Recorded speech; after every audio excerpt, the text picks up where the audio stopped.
Hello friends, अलंकार pharmacy classes में आपका स्वागत है। और आज हम लोग बात करेंगे objectives and factors affecting size reduction. ये टॉपिक आज हम लोग डिस्कस करेंगे। एक और बहुत इंपॉर्टेंट टॉपिक है जो फार्मास्यूटिकल इंजीनियरिंग से रिलेटेड है, साइज रिडक्शन चैप्टर में आपको मिलेगा। तो चलिए बात करते हैं आज ऑब्जेक्टिव्स और कौन कौन से फैक्टर हैं जो साइज रिडक्शन के ऊपर इफेक्ट करते हैं।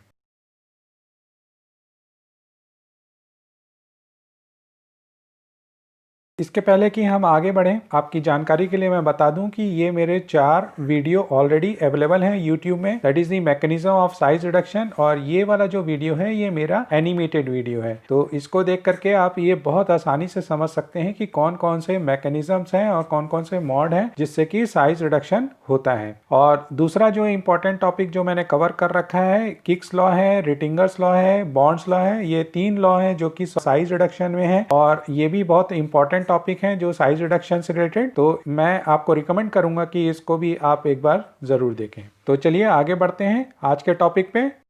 तो सबसे पहले साइज क्या होता है? साइज एक फिजिकल डायमेंशन है या मैग्नीट्यूड है किसी भी थिंग और ऑब्जेक्ट का। रिडक्शन का मतलब क्या है? Reduction means the declining in size और process of decrease in size. Size reduction, अगर हमने साइज समझ लिया, रिडक्शन समझ लिया, तो फिर साइज रिडक्शन का मतलब क्या हुआ? Size reduction is the process of decrease in size of particles of higher physical dimension to lower physical dimension. एक कोई पार्टिकल था, उसका फिजिकल डायमेंशन बड़ा था और उसको आपने ब्रेक करके छोटे डायमेंशन में कन्वर्ट कर दिया। That is the actually size reduction. अब साइज रिडक्शन को कुछ और भी तरीके से डिफाइन किया जा सकता है, जैसे कि size reduction is the process of converting bigger particles into smaller particles of desired size by using external forces. तो साइज रिडक्शन में क्या करते हैं हम लोग? एक पार्टिकल है मान लीजिए, इसमें हम कोई एक्सटर्नल फोर्स अप्लाई करते हैं और इसका जो साइज होता है वो हम रिड्यूस कर देते हैं। तो साइज रिडक्शन को हम लोग इस तरह से भी डिफाइन कर सकते हैं कि एक प्रोसेस है जिससे कि जो बड़े पार्टिकल्स हैं छोटे पार्टिकल्स में डिवाइड हो जाते हैं और बाय अप्लाइंग एक्सटर्नल फोर्स। अब ये जो साइज रिडक्शन है इसका एक और जेनरिक टर्म होता है जिसे हम बोलते हैं कम्युनिशन। सॉलिड्स की बात करते हैं, अगर सॉलिड्स का केस कंसिडर करते हैं तो साइज रिडक्शन से रिलेटेड जो टर्मिनोलॉजी हम यूज करते हैं दैट आर ग्राइंडिंग्स एंड कटिंग। अगर लिक्विड्स होता है तो इमल्सिफिकेशन या एटोमाइजेशन टर्म्स हम लोग यूज करते हैं, और अगर फाइबरस और प्लास्टिक मटेरियल्स होता है तो स्प्लिटिंग और शेडिंग हम टर्म्स ये सब यूज करते हैं। बेसिकली ये सब है तो साइज रिडक्शन ही, सिर्फ और सिर्फ यहाँ पर चेंज क्या आ जाता है, यहाँ पर अलग अलग तरह के मटेरियल के हिसाब से टर्मिनोलॉजी को यूज करते हैं। ओके, तो सबसे पहले साइज रिडक्शन के ऑब्जेक्टिव्स। पहला, to liberate the physically interlocked material for separation of valuable components. देखिए बात को समझना, यहाँ पे एक पार्टिकल है, मान लीजिए ये है, इसको हमने यहाँ पर ब्रेक कर दिया और ब्रेक करके इसमें से हमने वैल्यूएबल कंपोनेंट्स हैं, जैसे मान लीजिए कि इसमें 2 या उससे ज्यादा वैल्यूएबल कंपोनेंट्स हैं, इसको हमने अलग अलग कर लिया, इनको हमने सेपरेट कर दिया। तो ये हमारा पहला ऑब्जेक्टिव हो जाता है कि साइज रिडक्शन हम इसलिए परफॉर्म करते हैं ताकि जो ऐसे वैल्यूएबल कंपोनेंट्स हैं जो इंटरलॉक्ड हैं, आपस में जुड़े हुए हैं, और इनको हम लोग सेपरेट यहाँ पर इस तरह से कर सकें और उनका यूज कर सकें। दूसरा यहाँ पर क्या है कि to adjust the size of particles for size separation process. यहाँ पर हम साइज सेपरेशन प्रोसेस जो होता है उसके लिए हम यहाँ पर एक किसी भी पार्टिकल का एक सुटेबल साइज यहाँ पर एडजस्ट कर रहे हैं। मान लीजिए कि हमें 10 माइक्रोन्स का एक पार्टिकल चाहिए, 10 माइक्रोन्स का पार्टिकल हमारे फॉर्मुलेशन के लिए जरूरी है, तो उसके लिए हमको क्या करना पड़ेगा? साइज सेपरेशन करना पड़ेगा। हमें एक पर्टिकुलर डायमेंशन के ही पार्टिकल्स की जरूरत पड़ेगी। तो 10 माइक्रोन्स का पार्टिकल को गेन करने के लिए we have to perform the size reduction. Then next thing, to increase the surface area. देखिए ये तो बहुत सिंपल और अंडरस्टूड सी बात है। अगर कोई पार्टिकल है छोटे पार्ट्स में डिवाइड कर देते हैं तो इससे क्या हुआ? इसका जो सरफेस एरिया है सिग्निफिकेंटली इंक्रीज कर दिया, और सरफेस एरिया को इंक्रीज करने से की प्रॉपर्टीज अल्टर हो जाती हैं। जैसे कि यहाँ पर क्या होगा, इस दूसरे ऑब्जेक्टिव्स में ये समझाया हुआ है, जैसे कि केमिकल रिएक्शंस जो होंगे वो अल्टर हो जाएंगे। केमिकल रिएक्शन हो सकता है कि पहले कम होगा, लेकिन हो सकता है कि बाद में वो ज्यादा हो जाए since size of the particle is reduced. दूसरा कि डिसोल्यूशन उसका डेफिनेटली इफेक्ट पड़ेगा अगर उसका पार्टिकल का साइज आप कम कर देंगे। तीसरा कि कैटालाइटिक रिएक्शंस जो होते हैं ये ये सब, और अगर कॉन्टेक्ट सरफेस का अगर सरफेस एरिया बढ़ जाता है तो कैटालाइटिक रिएक्शन भी बढ़ जाएगी। तो इस तरह से कैटलिस्ट जितने भी हम लोग केमिकल रिएक्शंस में यूज करते हैं उसकी भी प्रॉपर्टी साइज रिडक्शन की वजह से चेंज हो सकती है। आगे देखिए क्या लिखा है, to increase the efficiency of mixing of different components. यहाँ पर हम मिक्सिंग की एफिशिएंसी को इंक्रीज कर रहे हैं। अगर पार्टिकल्स हैं जिनके की आप एक सुटेबल तरह से उसका जो साइज है आपने रिड्यूस कर दिया तो इनकी आपस में जो मिक्सिंग होगी अच्छी हो जाती है। दूसरा यहाँ पे to improve the handling characteristic, handling characteristic होता है वो इंक्रीज हो जाएगा। देखिए कोई पार्टिकल्स हैं अब वो काफी बड़े हैं साइज में तो उसकी हैंडलिंग हमें थोड़ी सी डिफिकल्टी हो सकती है, उसका ट्रांसपोर्टेशन में इश्यू आ सकते हैं। लेकिन अगर आप साइज रिड्यूस कर देंगे तो उसकी हैंडलिंग और ट्रांसपोर्टेशन, उसकी पैकेजिंग होगी, ये सारी चीजें डेफिनेटली इंप्रूव हो जाएगी। एक और देखिए यहाँ पर चीज आती है, to expose the cells prior to the extraction process. हम लोग बहुत से भी प्रोडक्ट्स बनाते हैं जिनमें कि हम एक्सट्रैक्शन परफॉर्म करते हैं, जैसे टिंचर बनाते हैं या फिर कुछ ऐसे भी हर्बल ड्रग्स होती हैं जिनमें हम एक्सट्रैक्ट्स बनाते हैं। तो ये जितने भी एक्सट्रैक्ट्स होते हैं इसको हमें प्रिपेयर करने के लिए जो प्लांट या एनिमल की जो सेल्स होती हैं उनको हमें सुटेबल जो मदर लिकर होता है उससे एक्सपोज कराना होता है, और इस एक्सपोजर को बढ़ाने के लिए again we have to perform the size reduction.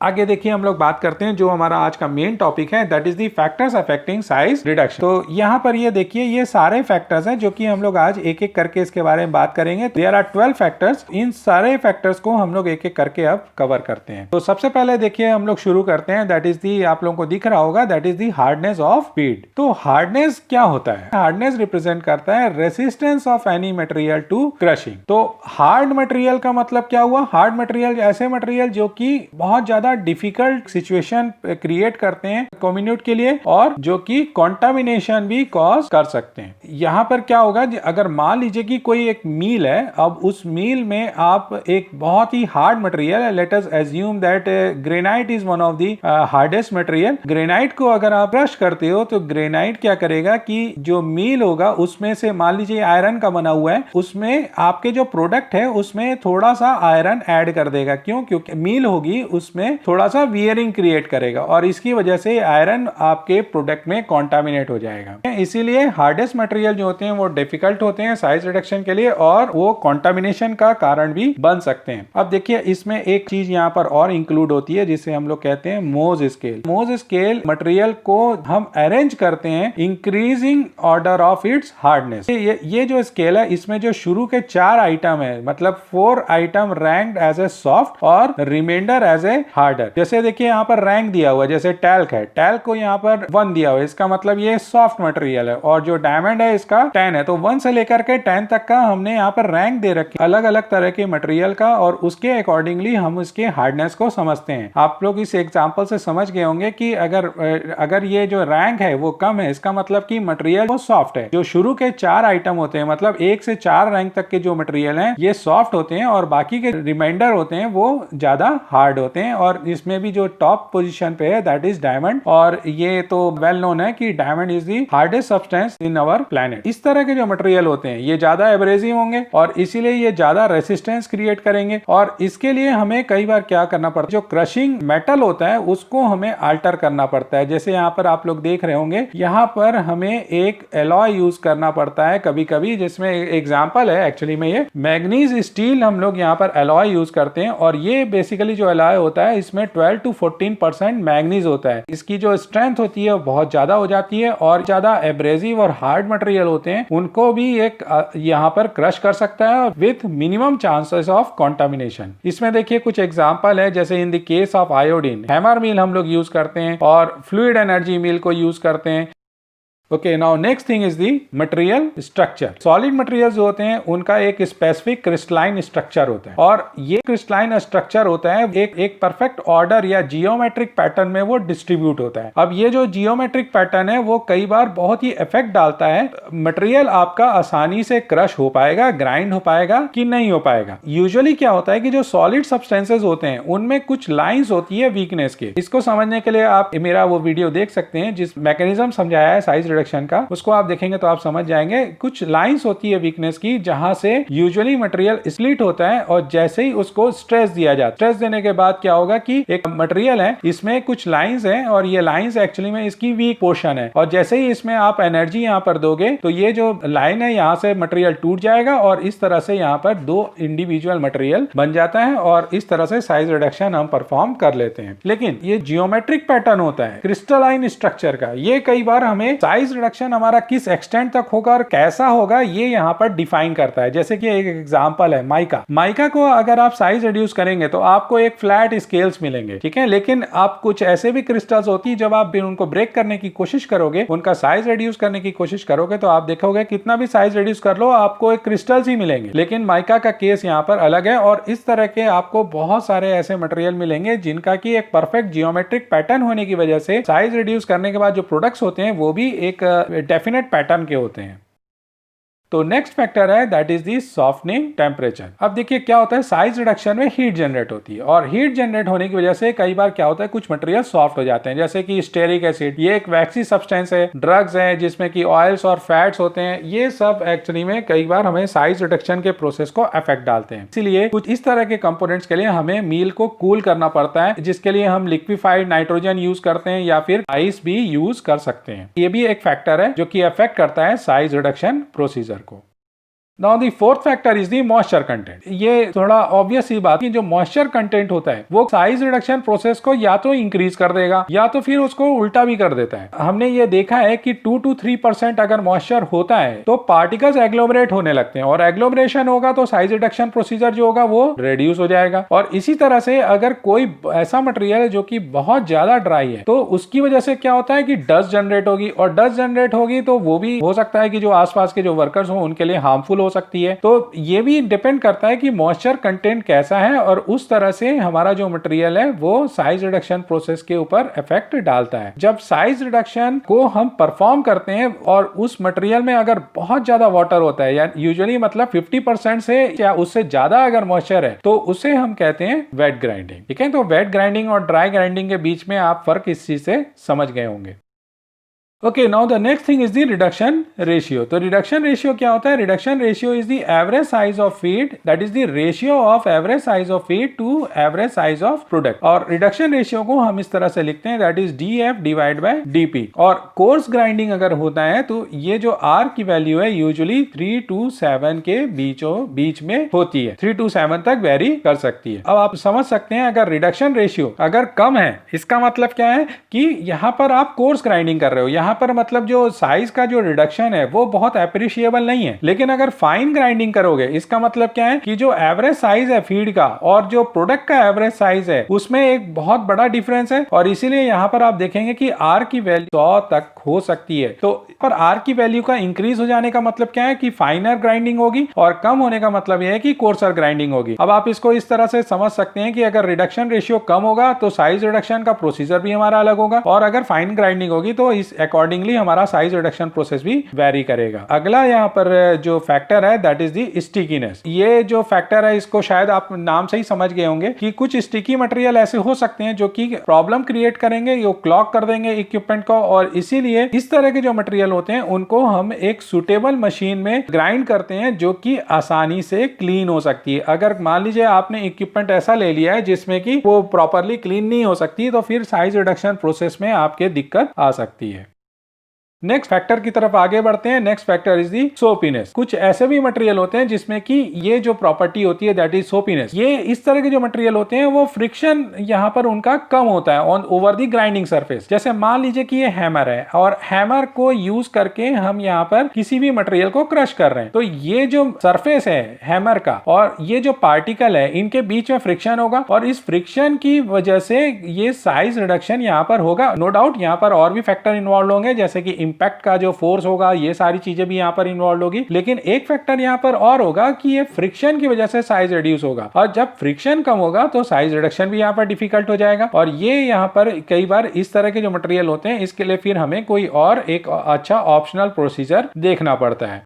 Next जो फैक्टर आता है that is the explosive materials. अब देखिए यहाँ पर एक्सप्लोजिव मटेरियल्स है तो यहाँ पर सेफ्टी पॉइंट ऑफ व्यू यहाँ पर बहुत मायने रखता है, तो इसीलिए हम लोग यहाँ पर क्या करते हैं कि वेट ग्राइंडिंग को प्रेफर करते हैं। वेट ग्राइंडिंग क्या होता है, अगर आप लोगों को याद हो, अभी हमने थोड़ी देर पहले ही पढ़ा था, उसमें हम लोग क्या करते हैं कि जो मॉइस्चर का कंटेंट होता है ये बहुत हाई होता है। अगर मॉइस्चर का कंटेंट हाई होगा तो के जो चांसेस होंगे एक्सप्लोड होने के वो कम हो सकते हैं। हाउएवर ये भी है कि कुछ मटेरियल ऐसे होते हैं जो कि पानी से रिएक्ट हो जाते हैं और उसमें भी एक्सप्लोजन हो सकता है। लेकिन नॉर्मल कंडीशन में देखा जाए तो एक्सप्लोजिव मटेरियल्स को वेट ग्राइंडिंग करने की वजह से अब यहाँ पर जो एक्सप्लोजन की प्रॉपर्टी होती है वो कम हो जाता है। दूसरा देखिए यहाँ पर हम लोग और भी काम कर सकते हैं कि हम इनर्ट एटमॉस्फेयर क्रिएट कर दें। इनर्ट एटमॉस्फेयर होने से क्या फायदा होगा कि अगेन वो ऑक्सीजन के कांटेक्ट में नहीं आएगा तो यहाँ पर एक्सप्लोजन ऑटोमेटिकली नहीं होगा।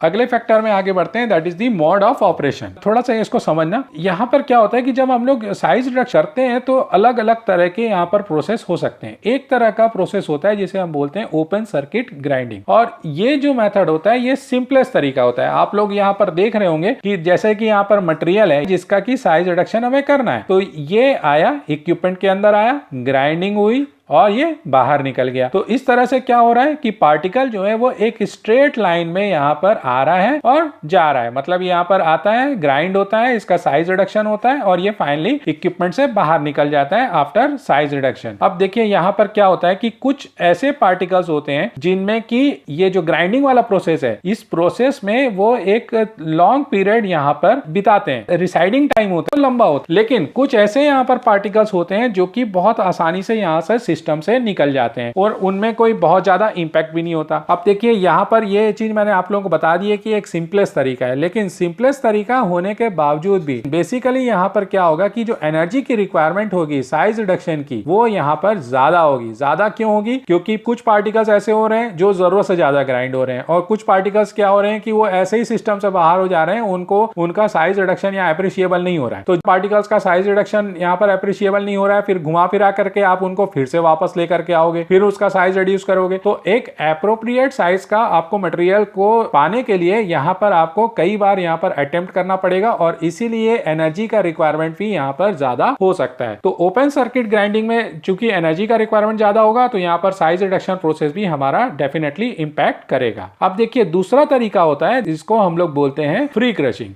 फ्री क्रशिंग में क्या होता है कि कुछ पार्टिकल्स जो होते हैं बहुत आसानी से एस्केप कर जाते हैं, यहाँ तक कि उनमें कोई इंपैक्ट ही नहीं होता। अब आप इसको इस डायग्राम से समझिए। मान लीजिए कि ये हैमर मिल है और ये इस तरह से घूम रहा है, ऊपर से मटेरियल इसमें कंटिन्यू आकर के गिर रहा है। तो अब देखिए यहाँ पर क्या होगा कि कुछ ऐसे पार्टिकल्स होंगे जो बिना किसी इंपैक्ट के ही यहाँ से पार कर जाएंगे। और ये ऐसा क्यों होगा? क्योंकि ये सिर्फ ग्रेविटी की वजह से हो रहा है, यहाँ पर और कोई यहाँ पर कोई बहुत बड़ा रीजन नहीं है। लेकिन कुछ ऐसे पार्टिकल्स होंगे जिनमें इंपैक्ट हो भी रहा होगा। तो इस तरह से क्या होगा कि एनर्जी की रिक्वायरमेंट यहाँ पर लेस होगी, क्योंकि यहाँ पर अगर आप देखेंगे तो बेस काम है वो जो ग्रेविटी है वो अपने आप ही कर रहा है। हमारे जो अर्थ का ग्रेविटी है वही यहाँ पर आपका आधा काम कर दे रहा है, इसलिए एनर्जी का रिक्वायरमेंट यहाँ पर कम हो जाएगा और इसलिए साइज रिडक्शन का प्रोसेस भी हमारा वेरी करेगा। इसके अलावा देखिए एक और प्रोसीजर होता है जिसको हम लोग बोलते हैं चोक्ड फीडिंग। अगेन देखिए मटेरियल आ रहा है, ग्राइंड हो रहा है, उसके बाद देखिए यहाँ पर एक स्टेप और ऐड हो जाता है, स्क्रीन वाला। यहाँ पर स्क्रीन का मतलब ये है कि एक मेश है या फिर एक जाली है। यहाँ से क्या हो रहा है कि जो प्रोडक्ट है वो आकर के यहाँ रुक जाता है और जब तक कि वो मटेरियल इस मेश से